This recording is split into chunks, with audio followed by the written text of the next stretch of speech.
How to knit the open chain ribbing stitch, English style. For this tutorial, you will need a pair of knitting needles. Special thanks to our sponsor Skacel for providing today's needles. Today, we are using their Addi Lace Interchangeable Clicks in the size 8. And a ball of yarn. Special thanks to our sponsor Lion Brand for providing today's yarn. Today we are using their Vanish Choice line in the color Dusty Purple. For this stitch you'll need to know the following techniques. Knit, purl, purl through the back loop, knit 2 together, yarn over needle, yarn forward round needle. To begin this stitch you must cast on in multiples of 6 plus 2. Row 1. Beginning on the wrong side of our work we're going to knit 2.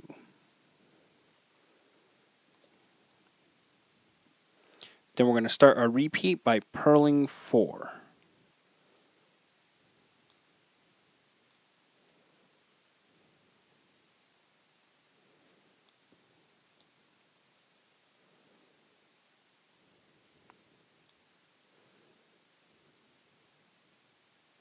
And we'll finish our repeat by knitting 2. So we're going to continue purling 4 and knitting 2 until the end of the row. Row 2. We're going to begin by purling 2.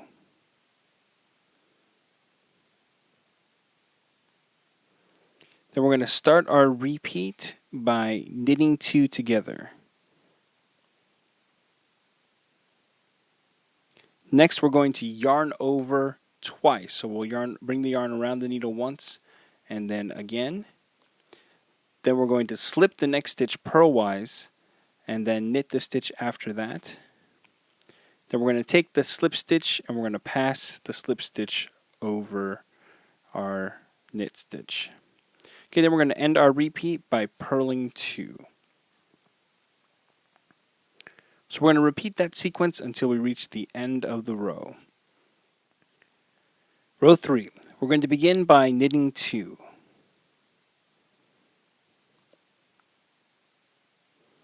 Then we're going to start our repeat by purling 1.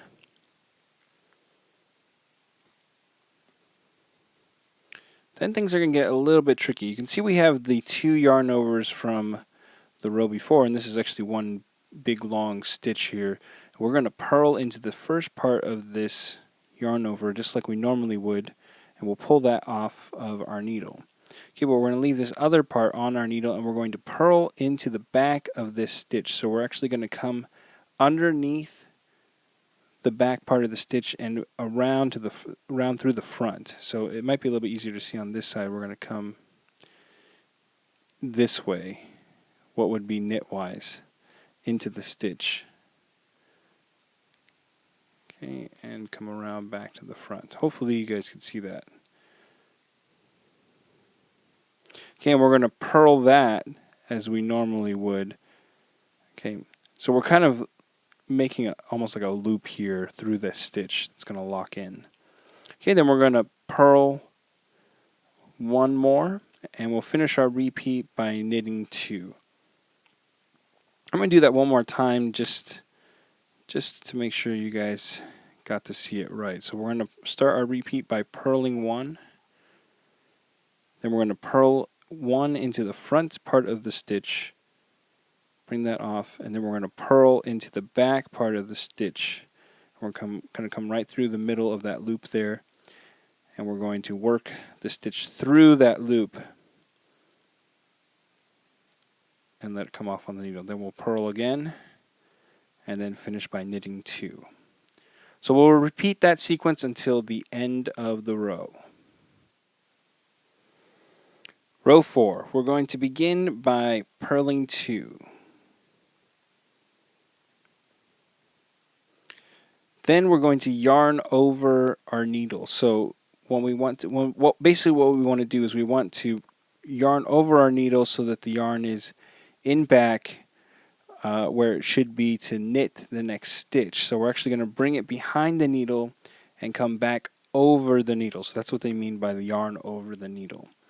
Okay, so now you can see our yarn is in position to knit the next stitch. We're actually going to slip this stitch purlwise and then knit the next stitch and then we'll pass that slip stitch over.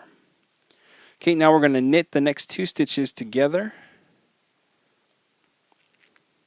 and then we're going to yarn forward round the needle. So just like when we wanted this yarn to come over the needle to be in position to knit it, now we want the yarn to come over the needle so it's positioned to purl it.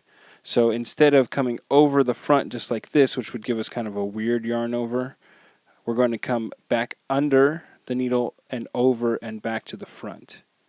So that puts us with our yarn in front, which is ready to purl. So then we're going to finish our repeat by purling 2. So we're going to repeat that sequence until the end of the row. Repeat rows 1 through 4 until you've reached your desired length. And that's how you knit the open chain ribbing stitch. After a few repeats, your pattern should look like this. Want more New Stitch a Day? Check out our website at newstitchaday.com.